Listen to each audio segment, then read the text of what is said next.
Iniciando aqui a gravação, a contagem regressiva em 5, 4, 3, 2, 1. Welcome everyone to another very interesting debate. Então, sejam bem-vindos a um dos debates mais interessantes organizados pela LAB.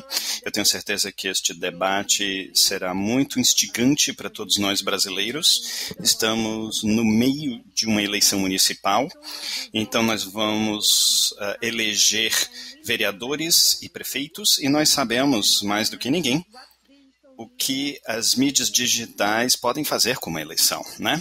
Então, é um momento oportuno para receber a Pia Vares. Pia Vares é professora associada na Universidade de Tilburg, no Centro Babylon. Ela está fazendo um trabalho importantíssimo sobre estudo de discursos e o mundo digital, que significa cultura digital, mídias digitais, etnografia digital e mídias sociais. O trabalho dela é incrível, principalmente se você se interessa em como um discurso funciona nos nossos tempos de hoje, incluindo essa presença constante das mídias sociais em nossas vidas agora, migrando para esse mundo digital, para assistir aula, para trabalhar e para falar e tudo mais. A Pia Vares é uma das etnógrafas digitais que é a mais renomada do mundo, já escreveu muito a respeito. Pia, muito obrigada por ter aceito o nosso convite e nós estamos aqui para lhe ouvir. Por favor. Sim, muito obrigada, Joana. Você é gentil demais. Muito, muito obrigada por ter-me aqui. Eu estou muito empolgada em estar aqui com vocês. Então, eu vou começar e vou compartilhar os meus slides com vocês para a gente começar logo. Então, o assunto aqui é teorização da conspiração em mídias sociais. Eu tenho até um ponto de interrogação ali, porque é uma coisa que eu estou pensando muito hoje em dia, mas não terminou ainda. Eu fico muito curiosa para saber o que vocês acham a respeito. Primeiro, eu vou rapidamente dar um pano de fundo para vocês, contexto por que estudar as teorias conspiratórias. A Joana já nos deu ótimos motivos, né? E de modo geral, como está escrito aqui, as teorias conspiratórias têm migrado das margens da sociedade para o centro do terreno político e da vida pública, tornando-se uma característica ubíqua da política contemporânea e da cultura popular. Então, só esse motivo é suficiente para a gente estudar tudo isso. E daí, rapidamente, quais são as teorias conspiratórias, né?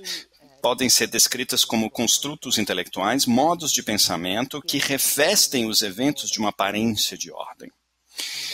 E o que é central nas teorias conspiratórias é que existe um grupo, né, imaginado, que está por trás da conspiração, que através de algum meio especial, poder ou formas de manipulação está tentando influenciar o mundo e o estado das coisas.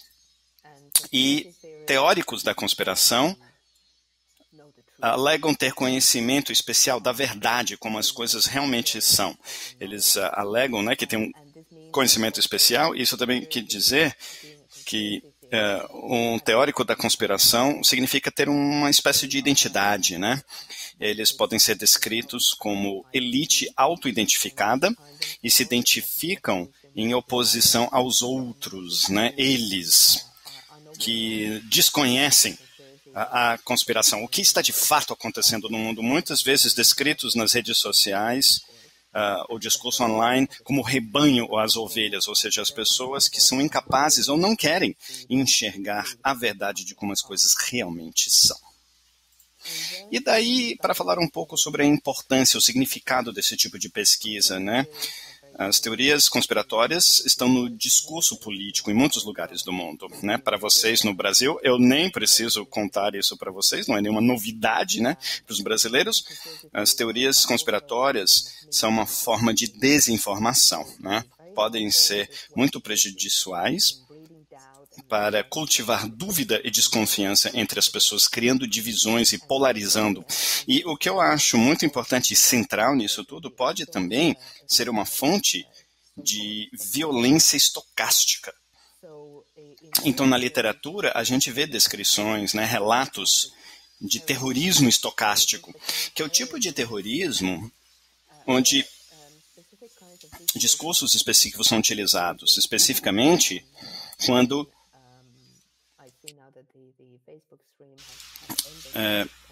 eu tive uma pequena distração aí com a tela, mas enfim, com a violência estocástica, a gente vê esse tipo de discurso sendo utilizado, onde de uma forma implícita ou até indiretamente, as pessoas estão lá dentro para cometer atos de violência, nem sempre diretamente, tá? E o que nós temos como resultado disso tudo são atos de violência imprevisíveis, à medida que alguns grupos são definidos como os inimigos ou são desumanizados de uma certa forma, facilmente se tornam alvos de violência. E a teoria conspiratória pode ser utilizada muito nesse sentido, né? Porque define um outro, define ameaças, define alguns grupos como potencialmente representando uma ameaça à ordem social, ou até num sentido político. Então, estudando essas teorias nessa forma é muito importante. E daí, para nós, como estudantes da linguagem do discurso, existe uma lacuna a ser preenchida aqui. Né? Porque há pouco trabalho feito sobre as teorias conspiratórias.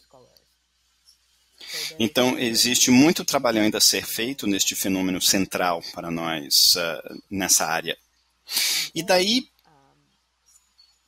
algumas palavras mais gerais, né? E um pano de fundo antes da gente entrar na questão em si. Como eu já mencionei no meu resumo, eu acho essa abordagem da etnossociologia muito interessante. O que é etnossociologia? São as teorias que as pessoas comuns usam para explicar fenômenos sociais. E aqui eu tenho alguns exemplos, né, de Waters, por exemplo. Por que a taxa de divórcio é tão alta? Por que as crianças abandonam a escola? Por que os ricos são ricos e os pobres são pobres? Por que os brancos têm tanto e os negros têm tão pouco? E as pessoas comuns criam várias teorias. E para explicar esses fenômenos sociais. Nos meus exemplos hoje, tá, que eu vou utilizar, existe menos foco nessa abordagem etnossociológica, mas eu acho muito útil. E Waters, com certeza, descreve teorias da conspiração como tipo de etnossociologia, no sentido que essas teorias explicam as desgraças sociais, atribuindo-as às ações liberadas, muitas vezes secretamente planejadas, de um determinado grupo de pessoas. E nessa compreensão de Waters, ele diz que a história é entendida como a realização imperturbável das intenções. Então, existe pouco espaço para coincidência e contingências. Na verdade, é a percepção de atos intencionais pelas pessoas por trás das conspirações. E daí, por que teorias conspiratórias online, especificamente falando? Então, a web tem sido chamada como a placa de Petri para paranoicos, né? A placa de cultura para paranoicos. Analisando as redes sociais, as mídias sociais em relação aos tempos antigos, então, nós podemos ver que existe uma grande diferença, né? É muito mais fácil, hoje em dia, entrar pessoas que não têm uma ideia propriamente formada ainda, uma opinião formada. E também é fácil, rapidamente, e teorias que são amplamente compartilhadas. Isso explica um pouquinho, né? Como Barkan já disse, essas teorias conspiratórias se tornaram desestigmatizadas na era das redes sociais, né? Principalmente porque as margens, né, agora são mais populares. E isso tem a ver, principalmente, com as ordens de visibilidade que essas teorias têm online. Aqui nós temos uma outra ideia útil, né? Ordens de visibilidade, que se refere a essa ideia de que alguns tipos de conhecimento, bem como as práticas que os produzem, tornam-se mais confiáveis e mais legítimos e, portanto, mais visíveis do que outros. E com ambientes online também funciona ao contrário, né? Então, por conta do fato de que alguma parte do conhecimento é visível, então é entendido, talvez, para ser mais confiável também. E é assim que as teorias conspiratórias podem se tornar comuns, né? E serem desestigmatizadas. E também existem diferentes gêneros da comunicação online, como os memes, né? Os memes é uma coisa que eu estudo muito como uma forma de teoria da conspiração, principalmente no ambiente online. Mas, como eu já disse, tem muito trabalho ainda a ser feito nessa área. Muito bem. Agora, não fiquem chocados, eu sei que tem muito texto aqui nesse slide, mas a gente não precisa ler tudo isso. Agora, para entrarmos na abordagem goffmaniana e o que isso quer dizer para as teorias conspiratórias, muitas vezes quando falamos da ideia de estudar os ambientes online com a ajuda da teoria de Erving Goffman, a gente obtém muitos protestos, pessoas dizendo, peraí, mas Goffman trata-se de interações presenciais, olho no olho, né? Face to face. Mas aqui eu estou citando bastante da obra de Robert Moore e também Erving Goffman, a sua dissertação de doutorado dos anos 50, né, para realmente salientar a ideia de que é bem aplicável, na verdade, aos ambientes online, as coisas que o Goffman escreveu. Então, Goffman se interessava muito na sua dissertação, mas também em outras obras posteriores, se você analisar aí uma das citações, como algumas formas específicas de comunicação são inibidas e as medidas tomadas pelos membros da comunidade, tanto para adquirir informações sobre os outros, mas também para gerenciar o fluxo de informações sobre si mesmos. Então, aqui a gente já tem uma espécie de uma introdução, né, a essas ideias centrais da obra de Goffman sobre gerenciamento de impressões ou percepções e controle das informações, o que nós temos diariamente nas interações. E Goffman, na verdade, porque como essa é uma característica central de todo tipo de comunicação, ele se debruçou com as questões que são as mesmas questões que nós temos hoje em dia, nos tempos contemporâneos. E não é que Goffman excluiu essa comunicação mediada,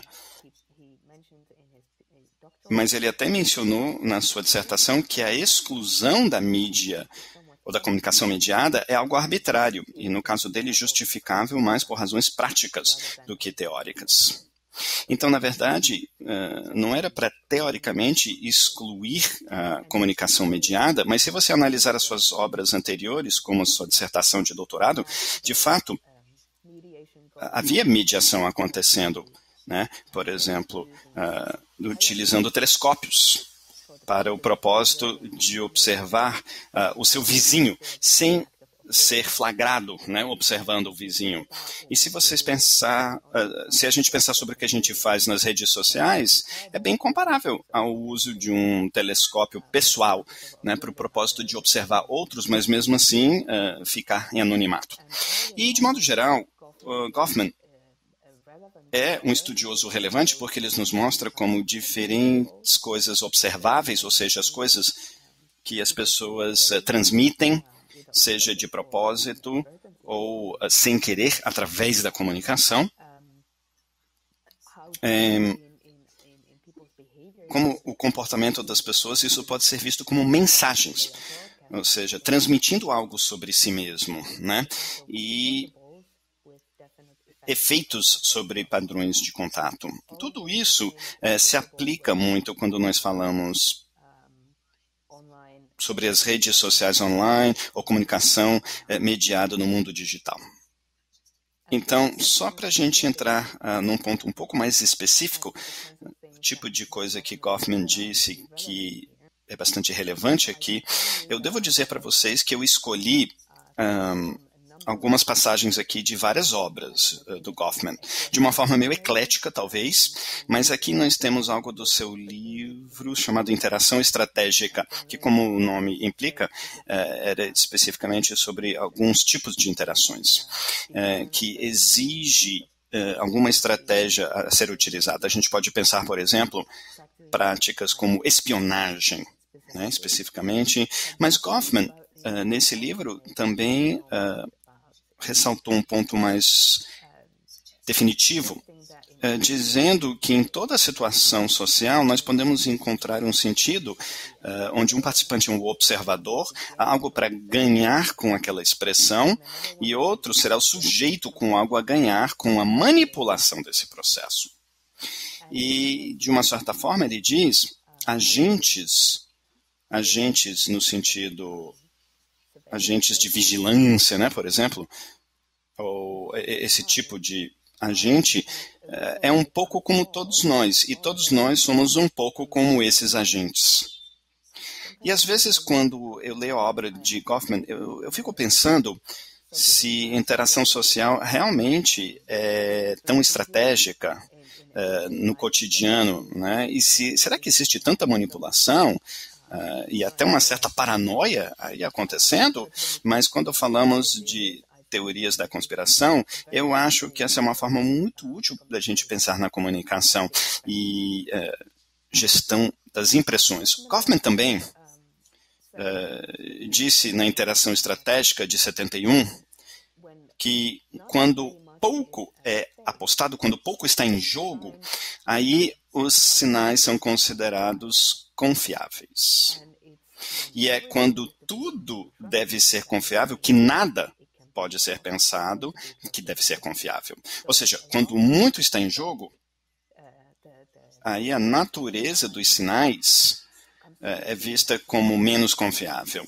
E esse é um ponto de partida relevante para a gente pensar naquele exemplo que eu quero mostrar para vocês. Então, como uma pequena introdução a esse exemplo, tá? Esse foi um panorama, tá? Um pano de fundo relevante para a gente chegar até esse ponto. O contexto mais geral tem a ver com a situação política nos Estados Unidos atualmente, e na verdade nesses últimos anos, onde, se vocês estão acompanhando, vocês acho que perceberam que as teorias conspiratórias estão muito visíveis no discurso político lá nos Estados Unidos. O presidente Trump em si já foi descrito como teórico da conspiração chefe, né? Ele parece que está muito disposto a disseminar essas teorias, muitas vezes pelo seu Twitter, e no lado direito nós podemos ver um exemplo aí de um candidato ao Congresso que fez essa conexão bem interessante entre a situação atual, que as pessoas precisam usar suas máscaras em espaços públicos, e um programa de televisão, um concurso, né, para cantores chamado Masked Singer, ou Cantor Mascarado, que apareceu mais ou menos um ano atrás, e essa pessoa aqui está fazendo essa conexão, o elo, né, entre a ideia que agora a gente tem que usar essas máscaras em público, e como esse programa de canto apareceu na televisão para nos sensibilizar para parecer que a ideia de usar máscaras em público é normal. E aqui vocês podem ver uma boa ilustração do que eu acabei de falar sobre Goffman, né? E quando muito está em jogo, aí os sinais ficam menos confiáveis, né? Então aqui a gente pode até se perguntar se isso é uma paródia ou será que é uma conspiração de verdade, né? Porque é meio exagerado aí tentando fazer essa conexão, mas é um ótimo exemplo de como os sinais se tornam inconfiáveis. Em situações onde muito está em jogo, como o futuro de um país, né, o futuro político, ou como a sua população precisa se comportar. E daí, mais uma coisa que a gente pode ver ali embaixo, no lado esquerdo, a gente nem precisa ler, mas é apenas uma citação rápida do FBI, também alertando sobre os perigos das teorias da conspiração, nesse caso especificamente, essas teorias circulando e as pessoas acreditando, principalmente os extremistas milicianos nos Estados Unidos. Identificaram grupos de pessoas que circulam e acompanham várias teorias conspiratórias em relação ao governo americano. Então, isso é uma coisa que também é algo, né, que as autoridades estão acompanhando, estão prestando atenção a isso, porque as teorias conspiratórias se tornaram uma parte tão intensa, tão comum do discurso político hoje em dia. E daí vamos ao caso em si, certo? Então, quem está no centro desse exemplo aqui é o Joe Biden. Ele é ex-vice-presidente dos Estados Unidos, agora é um candidato à Casa Branca, né, à presidência. Algumas semanas atrás, antes do primeiro debate presidencial nos Estados Unidos, vários boatos, rumores estavam circulando nas redes sociais sobre o Joe Biden e como supostamente ele ia utilizar um ponto eletrônico escondido, né, oculto, durante o debate presidencial contra Donald Trump e que ele talvez estava utilizando algum medicamento para aprimorar o seu desempenho, né? Como os atletas usam às vezes no casos de doping. E vocês podem ver uma postagem no Facebook aqui. O que está por trás de um meme desse, por exemplo? Muitas teorias, muitos rumores estão circulando sobre o Joe Biden e sobre a saúde dele. Até o presidente Trump já ajudou a disseminar isso, que ele é fraco demais, ele é velho demais para desempenhar esse cargo como presidente ou até como candidato. E segundo, também muito importante para essa conspiração que está sendo construída aqui, desenvolvida, o Joe Biden parece ser um centrista ou do centrão, mas na verdade é uma espécie de um cavalo de Troia. E até marionete do que o Donald Trump chamou da esquerda radical. Então ele parece que é meio moderado, meio do centrão ali, mas está sendo controlado pelas pessoas na esquerda radical. Né? E isso fez parte dessa discussão que ele estaria portando um ponto eletrônico. Agora, quem é que está sussurrando as coisas no seu ouvido durante o debate? Quem é que está passando essas instruções do que ele deve falar? Então, esse é o ponto de partida, tá? Quem está sussurrando no ouvido do Joe Biden? Então, antes do debate, tá? Vocês viram alguns desses memes, né, que estão circulando online, e daí o que aconteceu durante o debate televisivo foi muito interessante. E os exemplos são do Twitter que nós temos aqui. As pessoas pegam imagens do debate à medida que estava sendo transmitindo, e depois do debate eles fazem esse tipo de coisa aqui. Vocês podem ver 2 exemplos aqui no lado esquerdo. Vocês podem ver um pequeno vídeo, nesse caso circulado pelo ator James Woods, que é um grande apoiador do Trump. E vocês podem ver que no vídeo eles fizeram um zoom na câmera até a lapela do Joe Biden, né? Essa parte aqui perto da gravata, reivindicando que a gente está vendo um fio de um ponto eletrônico, né, tentando revelar que ele está utilizando esse ponto eletrônico. E vocês podem ver ali Joe Wired, né? Hashtag Joe Wired. No lado direito, nós podemos ver um outro apoiador do Trump, uma celebridade, uma cantora, Kaya Jones, compartilhando uma série de fotos. E se analisarmos essas fotos que estão sendo compartilhadas ali, mais uma vez, como aquele curto vídeo, nessas fotos, o que está destacado aí, o que está visível na lapela do Joe Biden, não é uma dobra, né, ou nada do tipo. Na verdade, é o fiozinho de um ponto eletrônico, e as pessoas também fizeram um zoom na manga dele. Como vocês podem ver no lado direito, né? Na manga do Biden, e era mais uma prova de que ele estava utilizando um grampo, né? Um ponto eletrônico, um dispositivo durante o debate. E se a gente examinar esses posts, essas postagens, nós podemos ver que tinham respostas também, e circulando em outros lugares online. Outro tipo de material, como neste caso, né? Esse GIF, eu não sei exatamente como é a pronúncia correta, depende, mas enfim, para esse tipo de comunicação.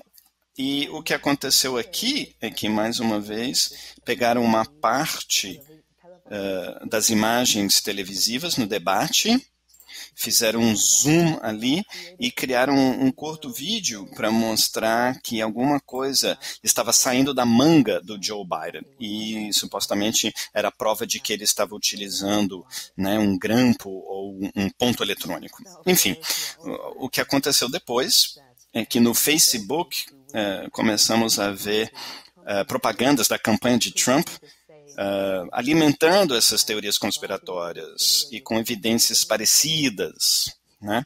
Então, a gente não precisa entrar nos detalhes aqui, né, o que acontece nessas propagandas, mas a gente pode ver na superfície que é bem interessante no sentido que o Joe Biden está totalmente descontextualizado, né? Ele está aqui nesse fundo preto, levando essa questão, quem está no pé do ouvido do Joe? E nessas imagens a gente pode ver o que ele tem ali,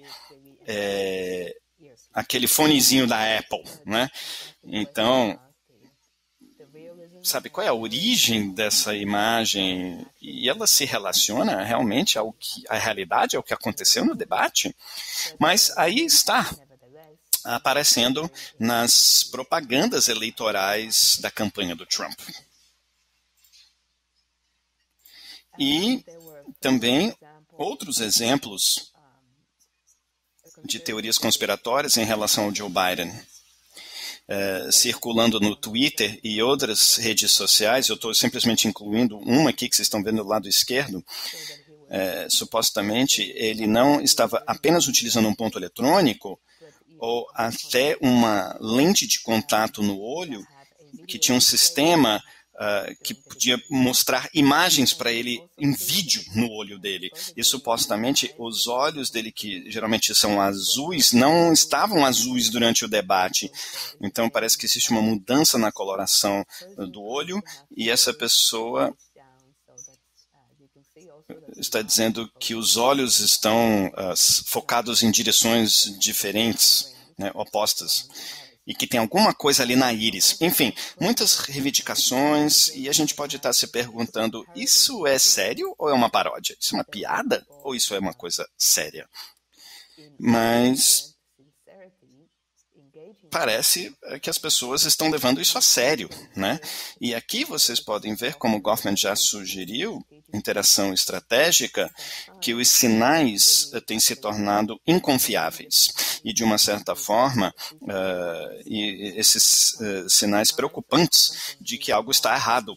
E o Biden está envolvido em alguma atividade suspeita. É claro que a próxima coisa, o próximo passo é que vários sites que verificam fatos começaram a fazer exatamente isso, né? Fatos políticos, e lá em cima vocês podem ver, né? A Reuters verificou um fato, sugerindo que o que estamos vendo na imagem e naquele vídeo, na verdade, é uma dobra na camisa dele, e não é um grampo, não é um ponto eletrônico. O que estava saindo ali da manga dele, provavelmente era uma caneta.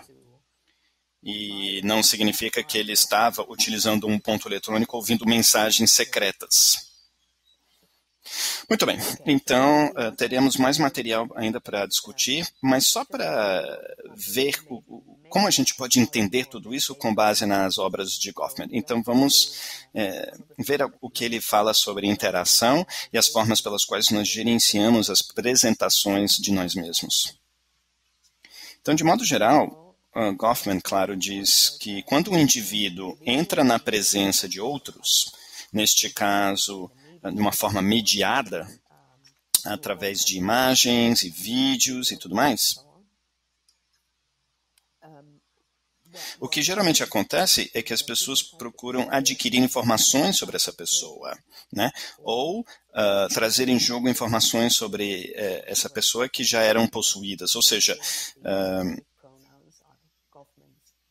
aqui é o texto original de Goffman, tá? Quando ele utiliza ele aqui, por exemplo. Então, para esse propósito, tentar obter informações sobre outras pessoas, existem potencialmente diferentes fontes de informação, né? Como nós já vimos com os exemplos do Joe Biden, acabamos de ver agora. E muitos desses veículos que procuram veicular essas informações, né, fazem isso. Entretanto, quando nós falamos das atitudes verdadeiras, as crenças e emoções verdadeiras de um indivíduo que nós analisamos, só podem ser apuradas indiretamente através de suas declarações ou através do que parece ser um comportamento expressivo involuntário. E isso se aplica, por exemplo, aos exemplos do Joe Biden, que acabamos de ver, comportamento involuntário, né, que as pessoas estão descobrindo como sinais das suas atitudes, crenças e comportamentos. E, como resultado das apresentações, dessas coisas que nós divulgamos e as reações das pessoas, nós temos o que Goffman chama definição da situação. E, talvez mais importante, existe uma divisão do trabalho definicional. Então, não está apenas nas mãos da pessoa que está transmitindo né, alguma autoapresentação, mas a audiência, a plateia também. Tem muito mais para ser dito sobre a definição disso, mas para o nosso propósito é importante se concentrar na plateia, né, na audiência e na pessoa que está se apresentando. E, claro, o que era central nos pensamentos de Goffman, essa ideia de gerenciar a impressão, gestão da impressão. Quando a gente presta atenção nas impressões que estão diante de nós, ou de outras pessoas, é uma fonte de informação sobre fatos não aparentes e um meio pelo qual a resposta pode ser guiada. Então, as impressões que os outros dão deles mesmos tendem a ser tratadas como reivindicações. Claro, sempre dentro de algumas limitações, como nós vamos ver daqui a pouco. E também, Goffman enfatizou o caráter moral das projeções. E nessa gestão da impressão. E ele sugere que a impressão que os outros transmitem de si mesmos geralmente são vistos como promessas ou reivindicações. Então, por exemplo, eu sou um tipo de pessoa. Essas promessas, reivindicações, são implicitamente feitas e, para Goffman, tem o caráter moral. Ele até diz que o caráter moral das projeções, ou seja, as impressões que nós queremos transmitir para as pessoas, é a principal preocupação dele. E isso é muito interessante do ponto de vista do estudo das teorias conspiratórias, porque, como no caso do Joe Biden, existe uma dimensão moral, né? Então, quer dizer, ele é uma pessoa que nós não podemos confiar, está engajado de alguma atividade suspeita. E talvez mais importante, isso pode ser um problema para os teóricos da conspiração. O que está em jogo é o futuro do país e decisões sendo tomadas sobre o rumo que o país vai tomar. Então, o aspecto moral disso tudo é bem central. Agora, para entrarmos em alguns mais detalhes, né, como entender tudo isso com base na obra de Goffman, nós podemos nos centrar o que ele chama de problemas dramatúrgicos. Goffman, claro,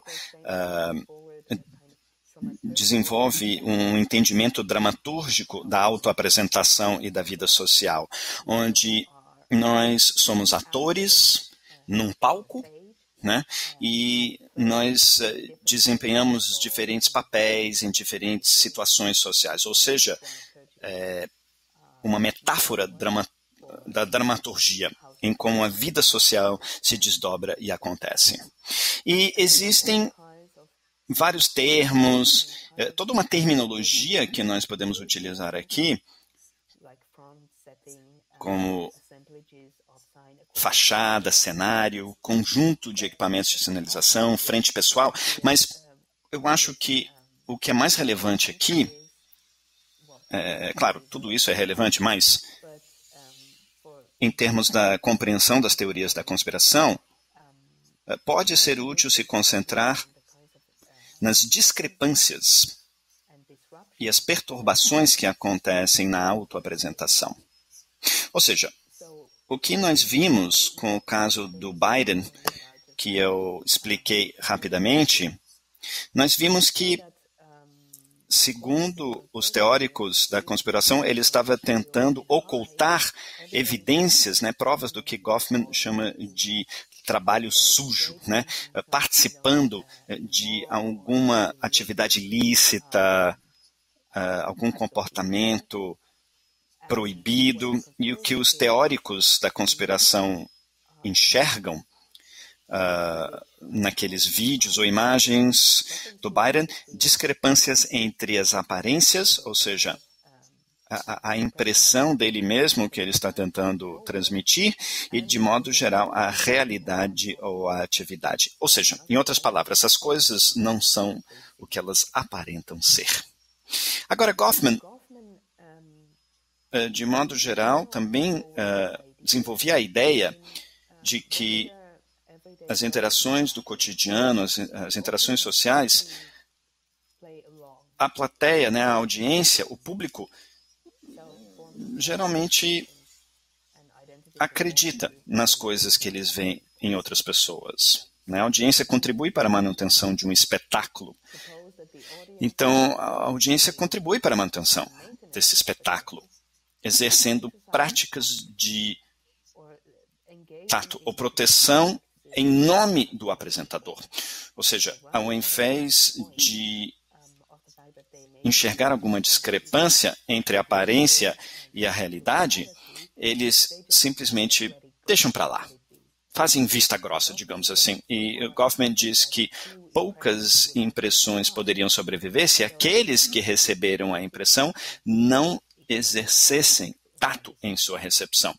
Então, o tato por parte dessa audiência, dessa plateia, é central nessas impressões. Agora, independente disso, às vezes, nós temos o que Goffman chama de eventos perturbadores. É o tipo de evento onde a impressão da pessoa começa a se contradizer ou desacreditada. Há dúvidas sobre essa projeção. É o que nós vimos em relação ao Biden. O que os teóricos conspiratórios estavam demonstrando, evidências que contradizem as impressões que o Biden está tentando transmitir sobre ele mesmo. E também evidências, provas que possam desacreditar a impressão que o Biden está tentando transmitir para o povo americano. E essas questões são centrais no entendimento de Goffman sobre gestão de impressão, performance, uma apresentação, tentar descobrir entre o que é real ou não. Goffman diz que a gente deve, na verdade, se preocupar a forma como uma impressão pode ser desacreditada. Então, como que alguém pode ser julgada como falsa ou crível? E isso pode ser reduzido a alguns detalhes finos, Então, existem essas metáforas artísticas, como na dramaturgia. Goffman salientou que uma única nota fora da clave pode perturbar o tom de todo um desempenho, de toda uma performance, E o que acontece num caso desse é que muitas vezes é um problema de controle da informação. Então, por parte do apresentador, tem uma falha na regulação das informações adquiridas pelo público. E vocês viram isso com o exemplo do Joe Biden, aquele amasso, aquela dobra na camisa interpretada como um fio de um ponto eletrônico, não era para ser uma coisa visível para as pessoas, e também a coisa que estava saindo da manga dele. Então, por parte do Biden, havia uma falha em regular informações sobre ele mesmo, segundo os teóricos da conspiração. E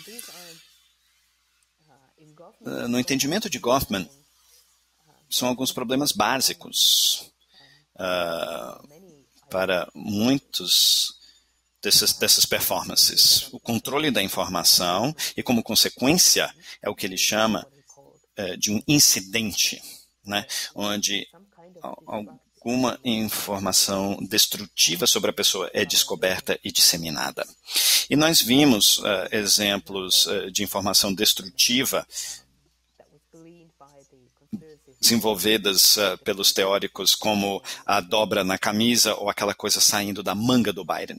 Então, nesse sentido, o que os teóricos da conspiração conseguem salientar muito bem é falta de disciplina dramatúrgica por parte do Biden. Ou seja, ele não é capaz de manter a sua performance bem feita e não consegue transmitir algo coerente dele mesmo, cometendo esses erros, né?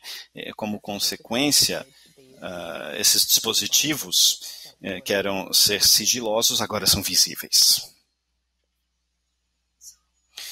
Então, eu vou tentar falar algo agora, algo mais geral, o que isso quer dizer para as mídias sociais.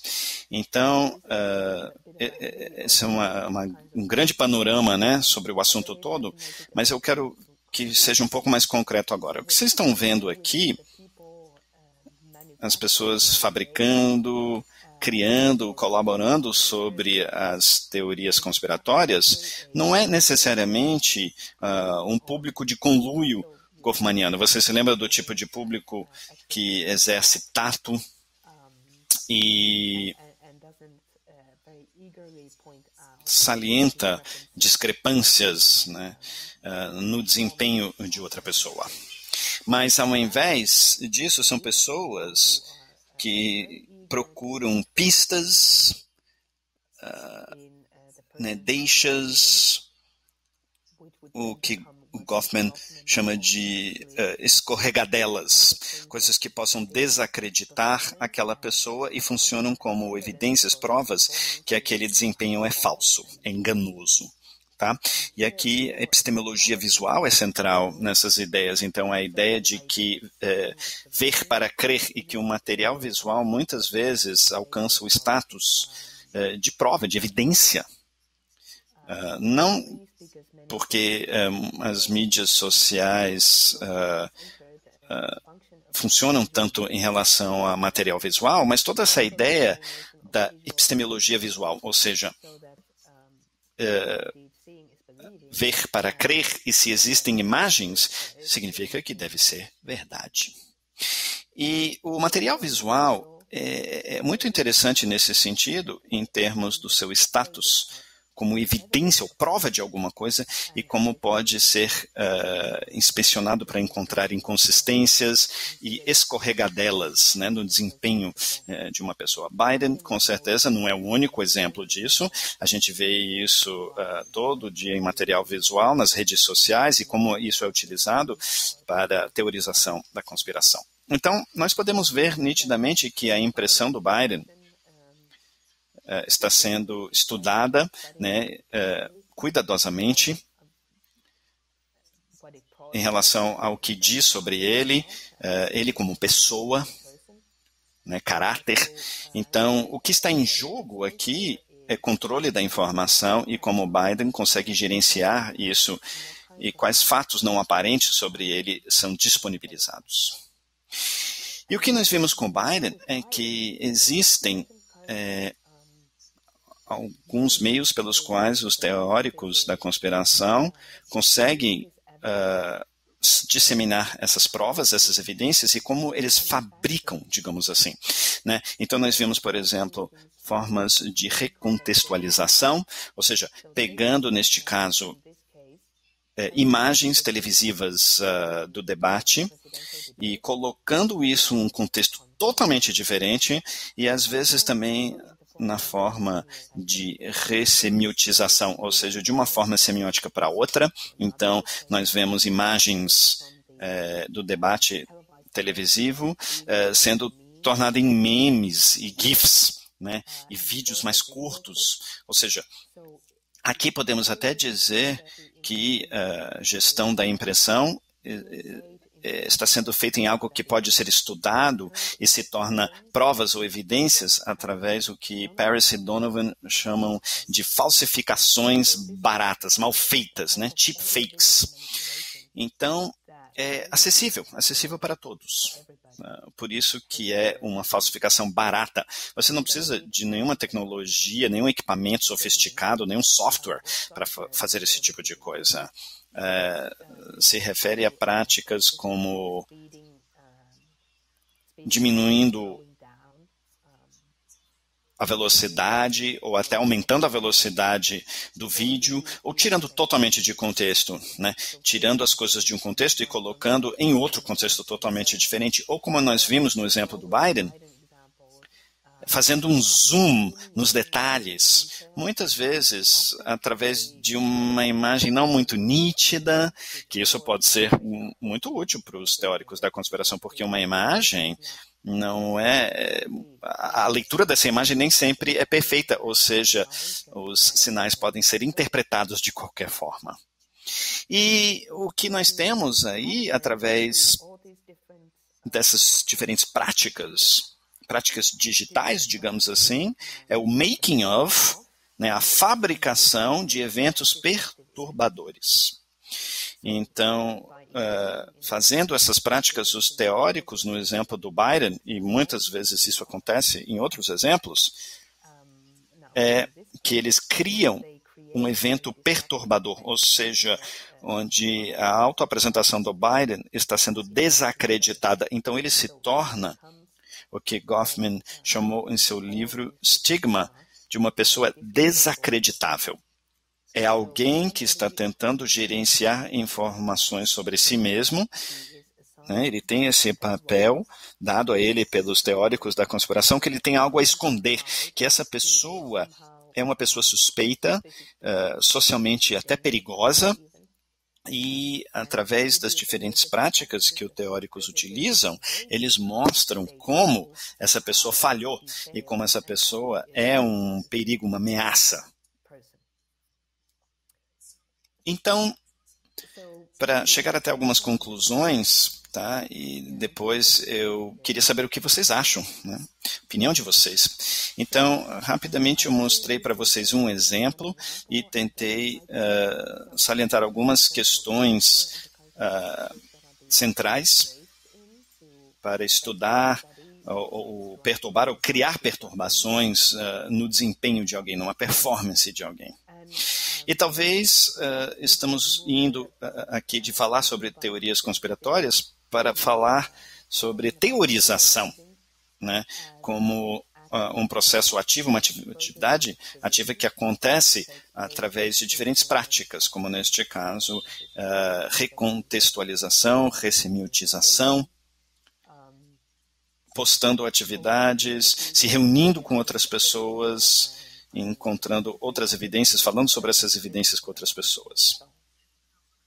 E agora, de uma forma mais geral, o Goffman diz que, claro, quando a audiência já é muito cética da realidade que está sendo apresentada, e aquele diz secretamente cética, mas a relação aos teóricos não é nem mais algo segredo, já é uma coisa que todo mundo sabe. Mas quando esse público já é cético, ou se torna cético durante a performance, Goffman diz que há uma tendência, quando ser cético é normal, a tendência de se ater aos detalhes e para dizer que todo show, toda performance, na verdade, é falsa. Então, nesse sentido, podemos dizer que os teóricos da conspiração, na terminologia de Goffman, são especialistas em revelar a identidade, ou seja, não são detetives, mas tentam estudar, recontextualizar diferentes provas, evidências, materiais sobre alguma atividade conspiratória que está acontecendo. E eu acho que isso é algo que eu estou propondo, tá?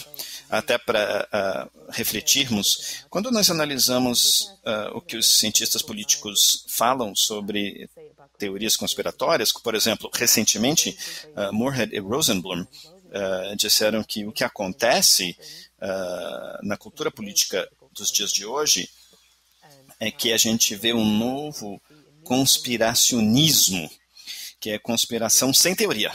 Ou seja, isso é muito óbvio nas redes sociais hoje em dia, como eles salientam aqui, que se você vê muitas pessoas falando a mesma coisa, aí é um entendimento de que deve ser verdade. Né? Nenhuma teoria é necessária. A única coisa é que se muita gente está falando a respeito, então deve ser verdade, deve realmente haver uma conspiração. Agora, eu acho que a gente pode se aprofundar ainda mais do que isso e começar a analisar as formas empíricas concretas pelas quais as pessoas constroem e circulam teorias da conspiração. E acho que Goffman não explica tudo, claro, mas é um ponto de partido para a gente analisar como que isso de fato acontece. Né? E nessa compreensão, eu proponho que a teoria da conspiração se torna teoria da comunicação e de interação e teoria de gestão das impressões, onde as impressões que as pessoas disseminam sobre elas mesmas são estudadas por evidências, né, de má conduta ou atividades ilícitas. E nas mídias sociais, o que acontece, como nós vimos no exemplo do Biden, a gente vê diferentes práticas, como, por exemplo, recontextualização, tirando as coisas de um contexto e colocando em outro contexto totalmente diferente, cortando o material original, né, fazendo uma espécie de uma edição, fazendo um zoom para ver os detalhes, deixar muito claro que tem alguma coisa suspeita acontecendo ali. Todas essas atividades são permitidas pelo fato de que o material é digital, né? E o ambiente é digital, é online, e isso torna-se muito útil na construção desses eventos perturbadores e criando evidências supostas para uma má conduta que está acontecendo. Então, é praticamente isso que eu queria compartilhar com vocês. Eu sei que eu passei um pouco do meu tempo, então muito obrigada pela sua atenção e eu estou aqui para responder suas perguntas, ouvir seus comentários, críticas e tudo mais.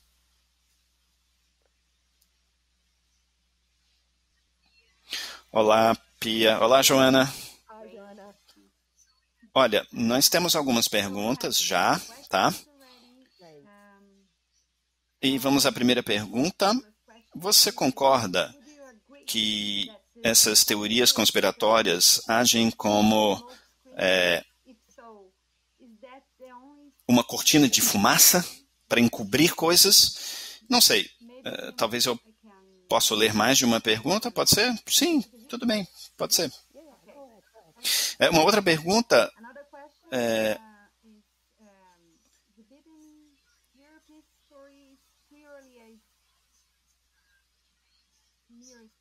toda uma campanha construída nas limitações dos outros e não nas suas próprias capacidades. Olha, desculpa, eu perdi um pouquinho aí, deu uma cortada aí no meio da sua pergunta.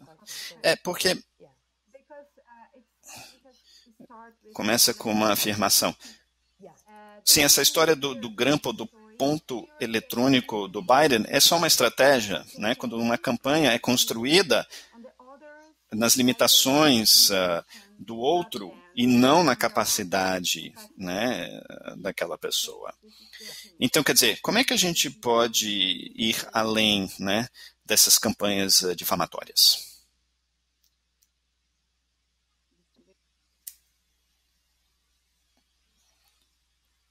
Você está enxergando? Ok? Tá tudo bem? Parece que nós perdemos a Joana. Você está me ouvindo?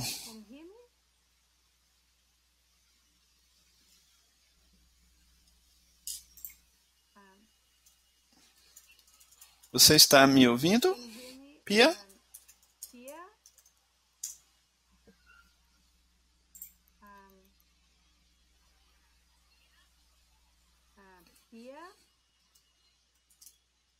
Pia.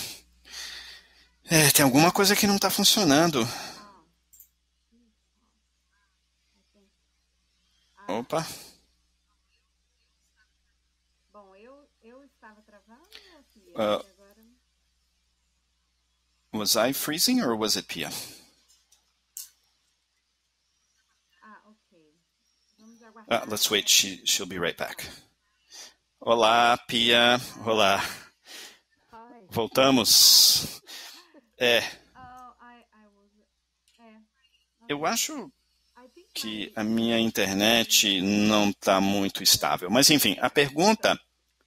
Tudo bem? Você está me ouvindo agora? Sim, estou lhe ouvindo bem. Tá bom. Então, vamos começar com a primeira pergunta novamente.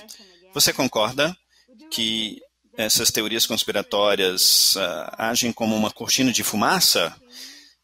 Caso positivo, é a única estratégia que é utilizada nesse sentido? Olha, uma ótima pergunta. Com certeza, às vezes, parece ser uma cortina de fumaça, né, para distrair a atenção das questões centrais, né, coisas que são mais importantes, na verdade. Só para as pessoas falarem sobre uma coisa que nem é tão relevante. Então, dessa forma, sim. Sim, pode ser uma cortina de fumaça, uma distração, né? Mas eu não diria que seria a única função, tá?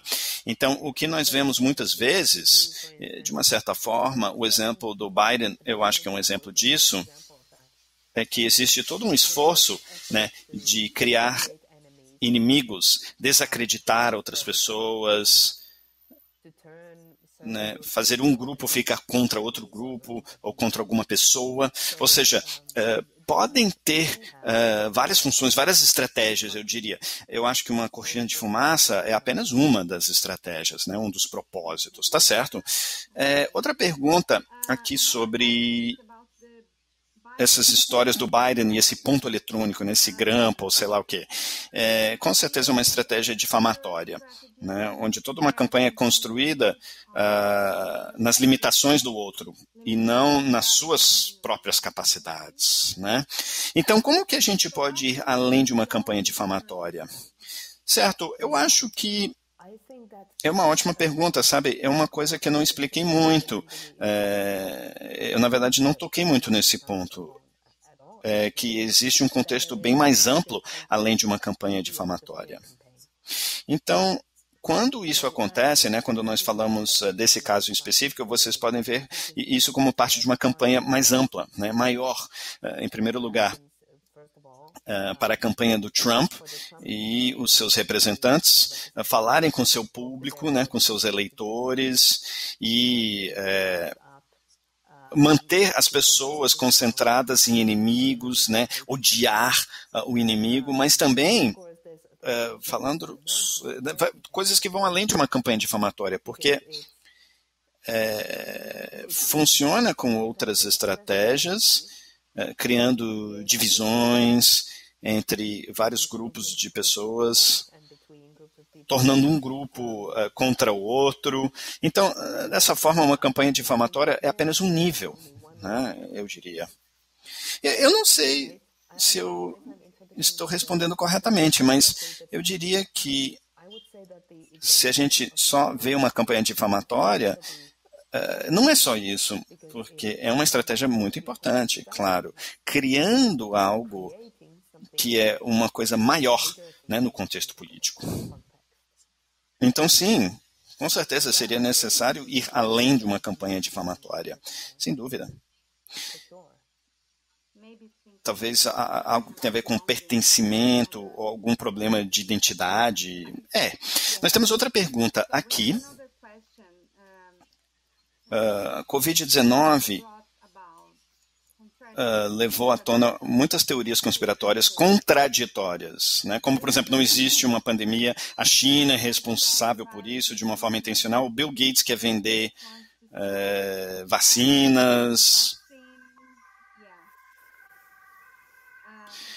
Quer dizer, quais seriam as vantagens dessas teorias?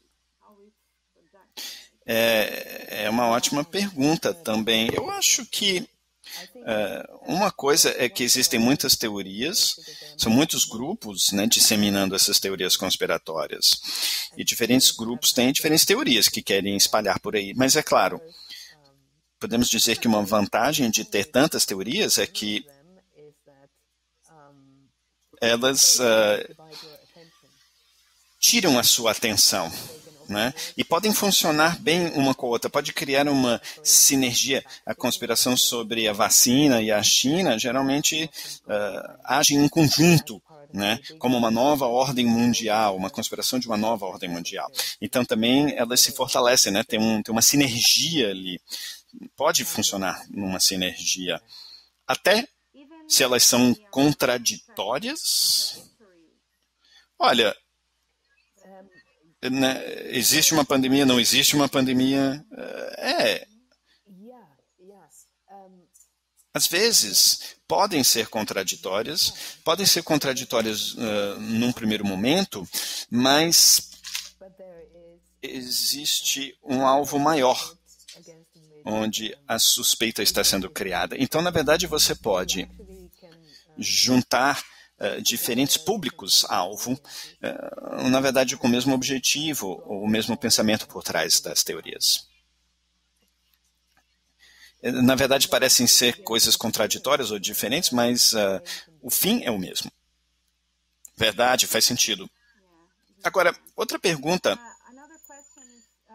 Goffman diz que nós temos que acreditar no papel que nós desempenhamos, né? No nosso papel.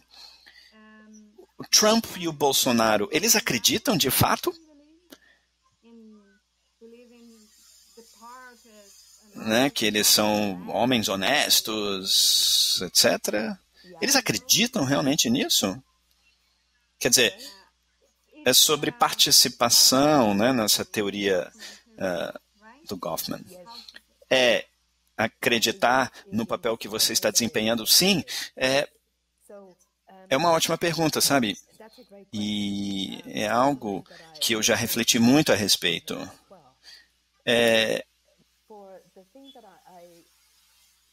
O que eu procuro me concentrar tem mais a ver com os jogos da informação e formas de gerenciamento de impressão. E o meu ponto de vista é mais da audiência, né, da plateia, do público, que se torna um participante ativo nesse jogo da informação que é criado, que se trata, né, de obter informação sobre a pessoa que está desempenhando, né, interpretando esses detalhes, tentar encontrar formas de desacreditar aquela pessoa. E quando nós falamos nessa crença, na crença no seu papel, no papel que você está desempenhando, nesse sentido, eu estou aplicando a teoria de Goffman de uma forma bem seletiva. Eu não estou analisando o desempenho em si, mas as formas pelas quais estão sendo engajadas, né? E desacreditar, ou realmente sendo acreditadas como a verdade, como sendo algo sincero. Mas é uma ótima pergunta. Realmente, nesse sentido, não é o tipo de interação, a análise de interação que Goffman teria proposto, né? Eu estou fazendo isso de uma forma mais seletiva, mas eu estou entrando nessa parte, porque daí eu tenho que perguntar, bom, o Biden aqui acredita no desempenho, nessa performance, mas não seria a temática central aqui. E lembrando, Shuttered Conversation, né, de Irvine, é verdade, Uhum. Eu acho que é algo para a gente refletir mais, né? Bom, nós temos outra pergunta aqui. Na verdade, muitas perguntas. Que bom, ótimo. Algumas estratégias onde o Trump faz a sua auto-apresentação ser mais crível. Será que é o que o Trump faz? Ou como o público interpreta? Quando ele diz, né, do jeito que é, como um populista, mas no papel de um populista que ele que recebeu esse papel. Esse papel foi atribuído a ele e, portanto, ele tem essa permissão para falar várias coisas, né? Porque ele está dizendo as coisas como elas realmente são, né? As verdades que ninguém diz. Isso é uma coisa. E agora eu tenho que refletir um pouco, eu tenho que pensar, porque faz um certo tempo que eu não reflito muito sobre o Trump, sabe? Em detalhes. Estamos preocupados. Com certeza, estamos preocupados. Então, falando do jeito que realmente é, e quando eu penso na comunicação pelas mídias sociais, na sua conta do Twitter, talvez não seja nem ele, talvez seja assessores dele, mas enfim, a forma como ele utiliza a linguagem no seu Twitter contribui muito também a essas coisas, né? Digitando as coisas em letras maiúsculas, né? Sendo muito direto e tudo mais. E tudo isso pode contribuir, mas além disso, eu teria que pensar a respeito, eu teria que refletir mais. Tá certo. Mais uma pergunta aqui, na verdade é um comentário, Jason Stalin, construto da conspiração é uma nova realidade, é uma coisa nova, ou seja, a nossa realidade comum compartilhada está sendo destruída? Você concorda com essas ideias? Olha, uma coisa que Hannah Arendt também diria, por exemplo, né, que tende a haver uma falta de uma realidade partilhada, né, compartilhada, uma realidade coletiva. Agora, se é necessário por um fascista fazer isso, talvez seja. Se é a única condição necessária, mas com certeza ajuda. Com certeza ajuda, né? Uma vez que a compreensão compartilhada da realidade e dos fatos, uma vez que essa realidade é desmontada ou quebrada, é muito mais fácil ter a população fazer o que você quer que ela faça, né, de ser manipulada. Muitas pessoas já salientaram também as tendências do Trump. E o que eles tentam fazer é quebrar a compreensão coletiva até como um subproduto, quem sabe, ou talvez esse é o grande propósito, criar divisões, né, polarizações na sociedade e criar algumas pessoas, né, um grupo muito seleto de pessoas, um construto de pessoas. Exatamente. Quer dizer, e outros que não pertencem, né? Os outros que não fazem parte desse grupo e, ao mesmo tempo, não ter acesso e não ser capaz de contribuir à verdade ou o que é estabelecido como a verdade, né? Então, essas pessoas estão fora da curva, né? De uma forma epistemológica, falando. Certo, eu acho que nós temos aqui a última pergunta, tá? Tá certo. Uma última pergunta. O mundo digital tem criado um grande impacto não só na disseminação das teorias conspiratórias, mas a possibilidade de pesquisar essas teorias, né? Impacta a metodologia na pesquisa. E quais são as estratégias ou ferramentas que um etnógrafo digital pode utilizar nesse sentido? Você tem algumas dicas, Pia, por favor? Olha, é uma ótima pergunta. Então, quer dizer, o que eu acho quando eu estudo essas teorias conspiratórias é que uma boa parte você pode encontrar facilmente, é muito visível, mas, por outro lado, nem tudo é. Então, a primeira coisa, eu acho, e isso é algo que os alunos adoram ouvir, é dedicar muito tempo na internet, né? Porque você tem que fazer uma varredura, né? Você tem que aplicar filtros. Nossa, eu tenho que ficar em rede social o tempo todo? Nossa, Mas os jovens adoram, né? Quer dizer, o que acontece às vezes é que as coisas você não encontra imediatamente, elas não são imediatamente visíveis e esses grupos muitas vezes utilizam uma linguagem própria quando eles não querem ser descobertos.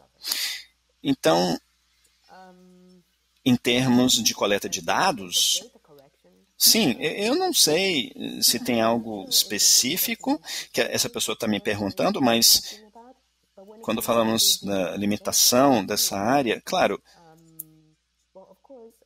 etnografia tradicional, né, o pesquisador é responsável por estabelecer os limites. Né?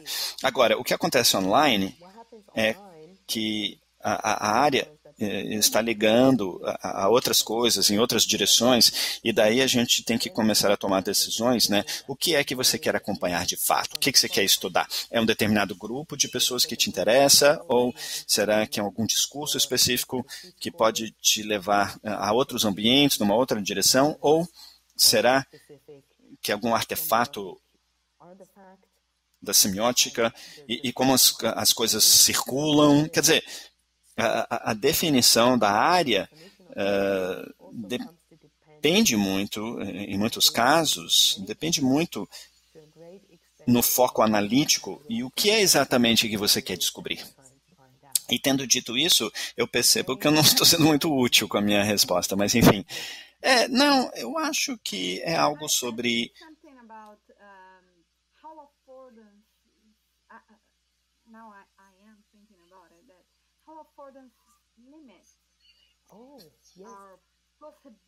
as limitações da nossa capacidade de buscar, né, de pesquisar, né, no YouTube, nessas coisas, você começa a fazer uma busca e daí de repente você começa a ver tantos vídeos, tantas coisas sobre alguma coisa que você começou a pesquisar. Então, quer dizer, às vezes a gente acaba ficando dentro de uma bolha, eu não sei, né? A gente acaba limitando a nossa própria pesquisa. Eu acho que talvez a pergunta mais nesse sentido é verdade, sabe? Mais uma vez, a gente tem que entender os algoritmos, né? E quando nós estudamos coisas como teorias conspiratórias, às vezes é um problema, no sentido... num certo sentido é uma coisa muito boa, que as mídias sociais, essas plataformas, né, de mídias sociais procuram fazer com que alguns conteúdos são menos visíveis, como as coisas, o movimento anti-vacina, eles tentaram fazer isso menos visível, e para mim isso é ótimo, mas para mim é um problema, né, no sentido de que é mais difícil para mim encontrar essas questões e onde essas pessoas estão. E também podemos até falar sobre por que essas plataformas decidem isso aí. Mas isso é outra discussão. Mas do ponto de vista de um pesquisador, podem te colocar numa bolha, sim. E muitas vezes, o tipo de conteúdo que você acaba encontrando é com base no princípio da popularidade, né? Ou seja, o conteúdo que é mais acessado pelas pessoas é o mais visível. E nem sempre é o conteúdo mais interessante para o pesquisador. E dependendo da sua localização também. Então é diferente se eu estou nos Estados Unidos ou no Brasil. É verdade. Você deve voltar a Tilburg, por exemplo. Bom, para coleta de dados, por exemplo, eu também dedico muito tempo, sabe, para buscar em diferentes contextos. É algo que você tem que fazer, porque, né, a sua localização geográfica pode fazer uma grande diferença, né, como você mesmo disse, e outros contextos também. Então, nesse sentido, trata-se também de ficar alerta em como a informação é organizada e disponibilizada. É um dilema, né, na pesquisa, com certeza. Eu acho que... só um minutinho. Um momento, por favor. Eu acho que é isso aí, tá bom? Realmente, acho que foi a última pergunta. Olha, muito obrigada, Pia. Eu que te agradeço. Foi uma ótima discussão. Nós estamos muito felizes. Tem muitos comentários aqui positivos, dizendo que foi uma discussão excelente.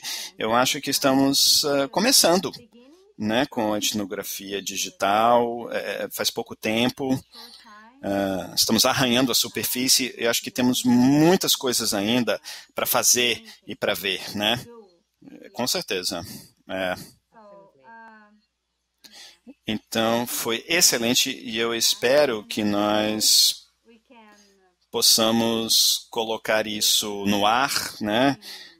E traduzido para o português, porque eu sei que muitas pessoas gostariam de ter isso traduzido para o português. Muito obrigada, Pia. Eu que te agradeço. Muito obrigada pelo convite. Foi um enorme prazer. Muito obrigada. Tchau, tchau.